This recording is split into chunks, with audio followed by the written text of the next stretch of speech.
Olá, turma, boa tarde. Hoje, quarta-feira, é dia de fazer as atividades de ciências. Então, nós iremos fazer as perguntas da semana 3, que são as perguntas 1, 2 e 3, que estão nas páginas 39 e 40. Nessa aula, nós vamos falar sobre os seres vivos e o ambiente em que eles vivem. Então, cada ser vivo no planeta Terra, ele tem uma forma e função de acordo com o ambiente em que ele vive. O corpo do animal vai depender do ambiente que ele vive, porque ele precisa se adaptar àquele ambiente para poder sobreviver. A temperatura, a condição de água, de vegetação, tudo isso determina como que vai ser a forma do corpo do animal, ou das plantas também, né? As plantas, por exemplo, elas têm a raiz para retirar sais minerais e água do solo, o caule para sustentar o seu corpo e as folhas para fazer a fotossíntese, ou seja, gerar o seu alimento, e as sementes para a sua reprodução. Então, qual que é a função, né, do ser vivo, como uma planta? Ele tem que sobreviver e se reproduzir, né? Ele tem que multiplicar a sua quantidade. As plantas, elas usam a raiz para se manter, né, para sustentar o corpo, o caule. Então, da raiz ela retira os sais minerais e a água do solo. O caule ele serve para sustentar o corpo e as folhas para fazer o alimento, através de um processo que se chama fotossíntese, que usa o sol e a iluminação e energia do sol. Assim como elas, todos os organismos têm um propósito nas partes do seu corpo. As nossas pernas, por exemplo, nos ajudam a andar ou correr no ambiente. Então, cada parte do nosso corpo ele tem uma função. Ela tem uma função que vai ser determinada pelo ambiente que a gente vive, né? Quando a gente fala em correr ou andar, a gente está falando em locomoção, né? Que é como a gente se movimenta no nosso espaço. E é sobre isso que é a pergunta número 1. Então, segundo o texto acima, cada parte do corpo de um ser vivo desempenha uma função. Complete o quadro abaixo com as funções desempenhadas pelas estruturas apresentadas. Todas essas questões da aula de hoje nós vamos fazer juntos, então eu vou responder junto com vocês, explicando, e aí vocês só vão ir fazendo junto comigo aí na apostila de vocês, ok? Então vamos lá. A estrutura do corpo que está aqui na primeira linha dessa coluna, dessa tabela, é a nadadeira dos peixes. Para que a nadadeira serve? Qual que é a função dela? Locomoção no ambiente aquático. A segunda, antena dos insetos. A antena dos insetos é como se fosse o nariz deles, né? Para nós. Tem a função de farejar a comida. É onde eles exercem o olfato. Então, nós vamos escrever olfato, que é a função principal da antena. Põe um pontinho aí e coloca que serve para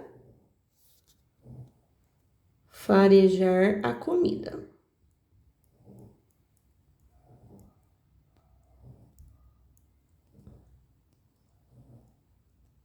Então, sem essa estrutura, os insetos não conseguiriam se alimentar, identificar a comida. As asas das aves. Então, se a nossa perna ela serve para correr ou andar, as asas das aves servem também para locomoção, só que no ambiente aéreo, né? Porque elas voam. Então, vamos colocar locomoção no ambiente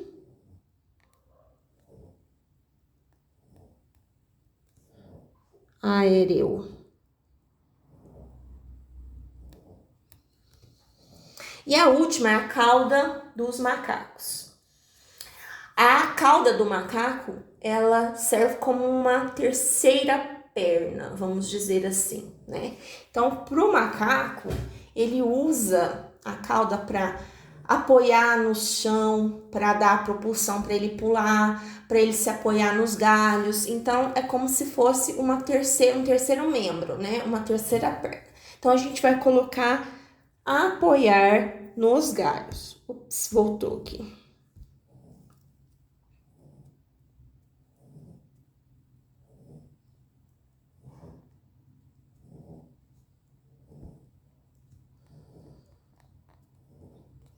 Agora sim. Vamos para a pergunta 2. Os cactos são plantas que apresentam características diferentes. Você sabia que os espinhos dos cactos são folhas modificadas? Neste caso, sua função não é fazer fotossíntese. Qual é a função dos espinhos dos cactos? A maioria das plantas, quase todas as plantas, a folha serve para fazer a fotossíntese, que é a produção do alimento.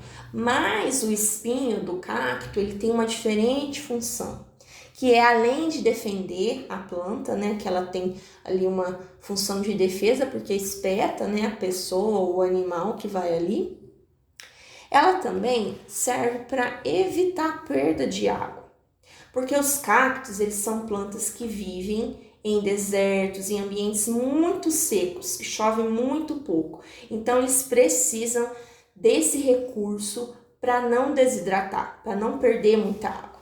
Então, nós vamos colocar assim, ó. Além da função de defesa,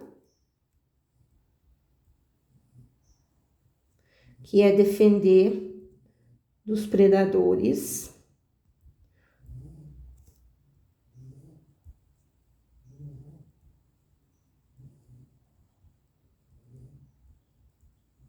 Coloco uma vírgula. Os espinhos dos cactos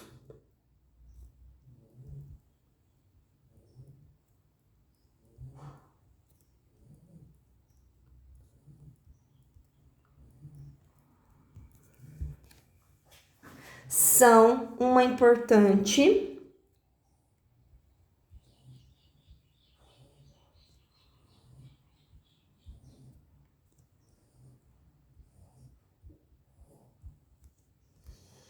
adaptação para evitar a perda de água.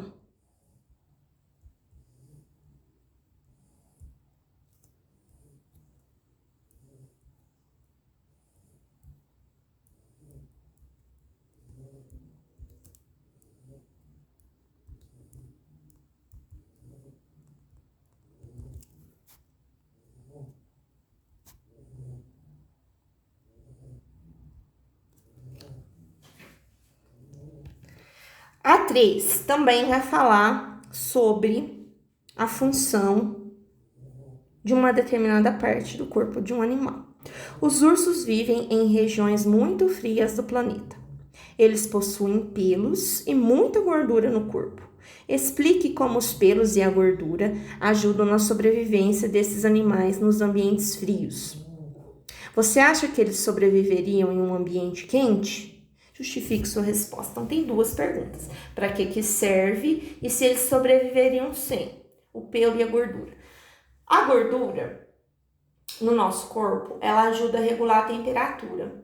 Então, a gente não perde calor para o ambiente devido à gordura. Então, a gordura no urso, ela serve para isso, para regular a temperatura dele e ele não perder calor. Como ele vive em ambientes polares, de muita neve, muito gelo, ele precisa desse recurso no corpo dele. Assim como o pelo, né? Que tem essa função de proteger também do frio. Só que o pelo no urso polar, ele serve também para camuflagem. Como é branco, quando ele está na neve, ele fica praticamente invisível, ele se camufla no ambiente, se mistura ao gelo da neve e ele não fica visível para os predadores dele. Então, vamos lá, vamos por partes. Primeiro, a gente vai falar da gordura, né? A gordura corporal.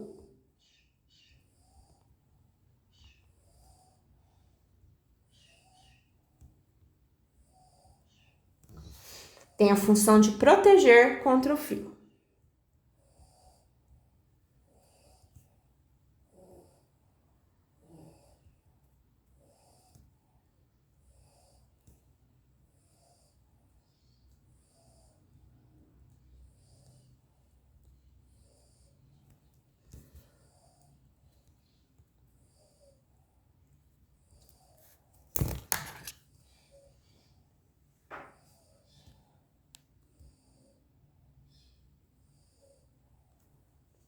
e os pelos ajudam na camuflagem na neve.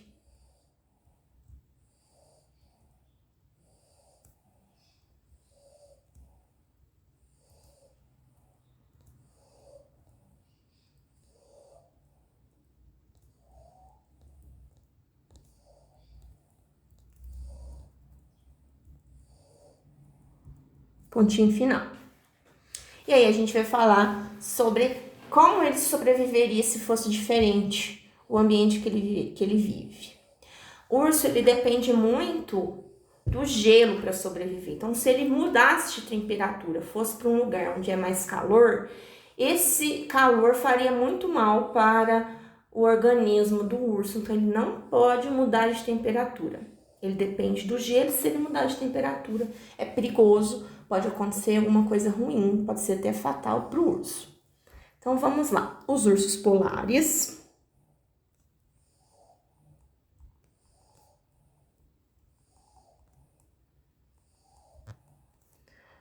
são dependentes do gelo.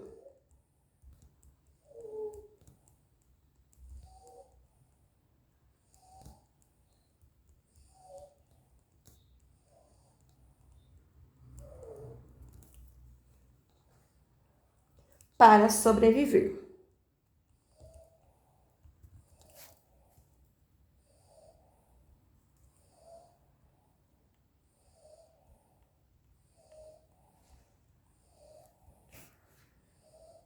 Mudanças são perigosas.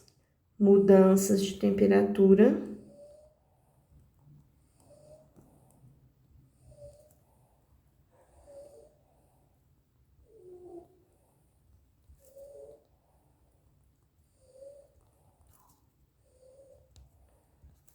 são perigosas. Pontinho final.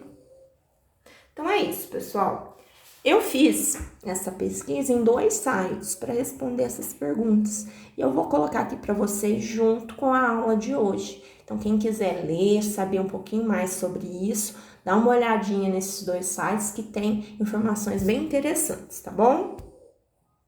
Agora, uns recadinhos importantes sobre o nosso calendário essa semana.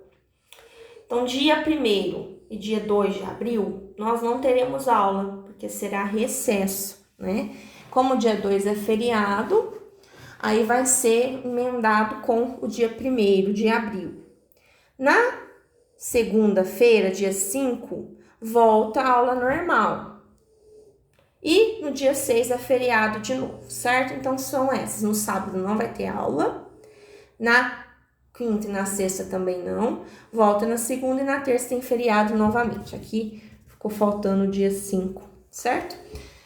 É isso, pessoal. Qualquer coisa que vocês precisarem, eu estou à disposição, tá bom? Até mais.